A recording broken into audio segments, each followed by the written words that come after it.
Great morning, all of you. How are you? I hope all are fit and fine.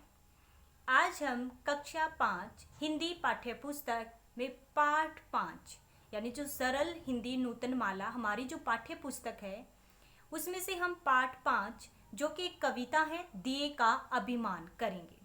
ठीक है, तो इसमें दिए का अभिमान अभिमान होता है घमंड करना, यानी दिए को बहुत ही अभिमान यानी घमंड हो जाता है। वह सोचता है कि मैं सूर्य, चंद्रमा, ये जो नक्षत्र हैं, जो तारे हैं, इन सब से मैं बहुत ऊपर हूँ, बहुत ही महान हूँ। तो अपने आप में घमंड करने लग जाता है। लेकिन जैसा कि आप सभी को पता है, आपने ऐतिहासिक जो पुराण हैं, ऐतिहासिक घटनाएं पढ़ी हैं, बहुत सारी कहानियां पढ़ी हैं कि हम अगर घमंड करते हैं तो उसका परिणाम बुरा ही होता है। तो ऐसा ही दिए के साथ भी होता है। तो आइए देखते हैं। देखिए, ये जो दिए का अभिमान जो कविता है, इसके कवि का नाम क्या है? द्वारिका प्रसाद माहेश्वरी। देखिए सभी, कवि का नाम, यानी ये जो नाम से आपको लग रहा है ये कवित्री है, लेकिन ये क्या है? कवि हैं, क्योंकि माहेश्वरी इनका ये नाम है, द्वारिका प्रसाद माहेश्वरी। तो इनके कवि का क्या नाम हुआ? द्वारिका प्रसाद माहेश्वरी। तो थोड़ा सा इसके विषय में भी जानते हैं, तो सुने सभी। द्वारिका प्रसाद माहेश्वरी जो हैं, इनका जो जन्म होता है, द्वारिका प्रसाद माहेश्वरी का जो जन्म है वह 1 दिसंबर 1916 को रोहनाथ गांव आगरा में हुआ। यानी आगरा में एक गांव है रोहता गांव है, वहां पर इनका जन्म हुआ था। ये मतलब कि जब विद्यार्थी जीवन था तभी से लेखन कार्य में लग गई थी। बाल साहित्य में इनकी विशेष रुचि थी, यानी वहां बाल साहित्य में इन्होंने महारत हासिल की हुई थी। एक जाने माने लेखक हुए हैं कृष्ण विनायक फड़के। उन्होंने जब उनकी मतलब कि मृत्यु हो जाती है, उनकी शव यात्रा निकाली जाती है, तो उन्होंने ये जो द्वारिका प्रसाद माहेश्वरी होती हैं, उनके एक उन्हीं की कविता थी हम सब सुमन एक उपवन के, गाने की इच्छा व्यक्त की थी। यानी हम सब सुमन है एक उपवन के, ये किसकी कविता है? द्वारिका प्रसाद माहेश्वरी की। इन्होंने खुद अपनी एक आत्मकथा भी लिखी है कि मैं सीधी राह चलता रहा। ठीक है, और ये जो आत्मकथा थी सीधी राह चलता रहा, द्वारिका प्रसाद माहेश्वरी की, यानी अपने ही विषय में इन्होंने लिखा है। ये मरने से 2 घंटे पहले इन्होंने पूरी की थी। 21 अगस्त 1998 को इनका निधन हो गया था। ठीक है, तो द्वारिका प्रसाद माहेश्वरी का ये था जीवन परिचय, जिन्होंने ये कविता लिखी है दिए का अभिमान। तो आगे देखिए, ये जो कविता है इसका क्या उद्देश्य है? अभिमान न करना। यानी इस कविता का उद्देश्य हमारा क्या है? उद्देश्य देखिए यहाँ पर, उद्देश्य यानी अभिमान न करना। जैसे हम पढ़ाई कर रहे होते हैं, हम प्रथम आते हैं, द्वितीय आते हैं, तो क्या होता है हमारे अंदर एक मतलब कि हम अभिमान करने लग जाते हैं, घमंड करने लग जाते हैं, जो कि अच्छी बात नहीं होती। क्योंकि आप सभी को पता है जो अभिमान करता है उसका जो परिणाम होता है वह बहुत ही बुरा होता है। ठीक है, तो इस कविता के माध्यम से समझते हैं। देखिए सभी, आगे देखें, यहाँ पर आपको दिखाई दे रहा है दिया, यानी इस दिए के माध्यम से ये कविता हमें समझाई गई है। क्या समझाया गया है? कि हमें कभी भी अभिमान यानी घमंड नहीं करना चाहिए। आगे देखें, देखिए कुछ लोगों का अपने कार्यों की महानता को लेकर बहुत ही घमंड हो जाता है।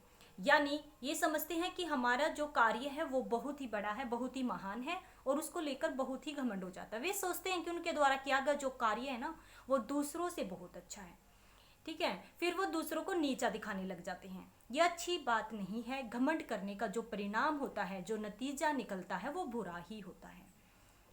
आगे देखें, यहाँ पर हम ये जो पहला पद है आपका, आपकी पुस्तक में जो पाठ 5 है दिए का अभिमान, उसका पहला पद कर रहे हैं। ठीक है, तो आप यहाँ पर जो चित्र दिखाए गए हैं उनके माध्यम से और साथ में मेरे साथ देखते रहें इनका भावार्थ। तो देखिए, जलते जलते दिए को यह हो आया अभिमान, लगा सोचने सूर्य चंद्र से भी मैं अधिक महान।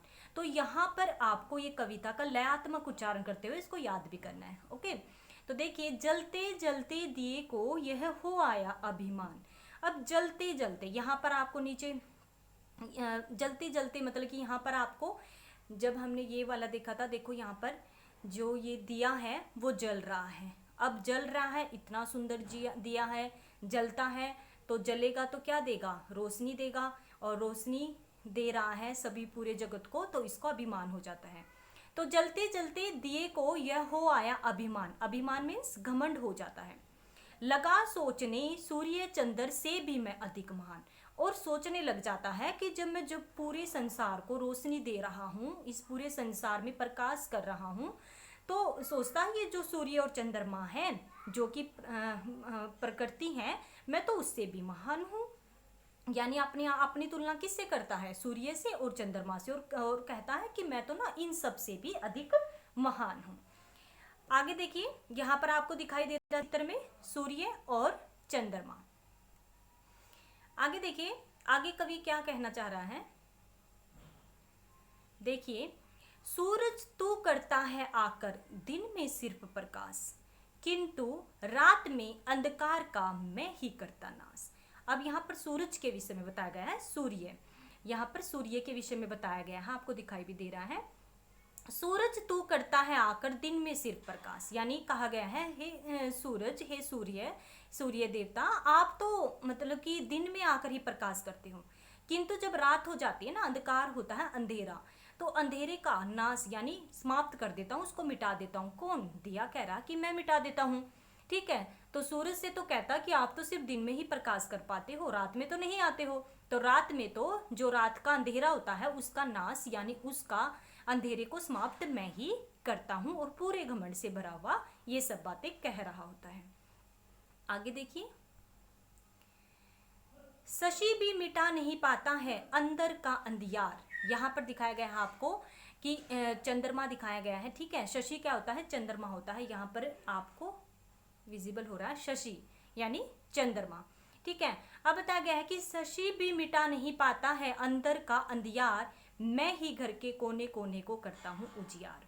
तो कहा गया है कि शशि यानी चंद्रमा, चंद्रमा भी मिटा नहीं पाता है अंदर का अंधियार। अंधियार होता है अंधकार, जो शशि होता है, जो चंद्रमा होता है, वो भी अंदर के अंधेरे को नहीं मिटा सकता। ठीक है, क्योंकि रात को जब चंद्रमा आता है वो भी अंदर उजाला नहीं कर पाता। मैं ही घर के कोने कोने को करता हूँ उजियार, लेकिन जब मुझे घर में जला दिया जाता है तो घर के हर एक कोने में उजियार होता है, उजाला मैं ही पहुंचाता हूँ। इसलिए जो मैं हूँ वो सूर्य और चंद्रमा से भी अधिक महान हूँ। आगे देखें, इस घमंड में सिर ऊंचा कर लगा व्योम में दृष्टि। अब व्योम क्या होता है, नीचे आपको दिखाई दे रहा है आकाश, व्योम का अर्थ क्या होता है, आकाश। तो इस घमंड में यानी इस अभिमान, इस घमंड में, गर्व में भरकर वह क्या करता है, पूरे आकाश की तरफ अपनी दृष्टि यानी नजरें लगाए हुए था।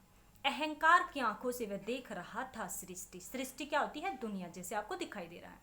तो अहंकार की आंखों से यानी वह क्या कर रहा था, घमंड भरी आंखों से इस पूरी सृष्टि यानी इस पूरी दुनिया को देख रहा था, क्योंकि उसको घमंड हो गया था कि वह सूर्य और चंद्रमा से भी अधिक महान है। आगे देखिए, तो आज हम यहाँ तक ही करेंगे, ठीक है। तो यहाँ तक हमारे हाफ चैप्टर हो चुका है, हाफ हम कल करेंगे। तो इन्हीं चैप्टर जहाँ तक हो चुका उसको 2 टाइम उसका लयात्मक उच्चारण करते हुए कविता को भी आप लर्न करोगे और साथ में इसका भावार्थ भी। ओके, धन्यवाद।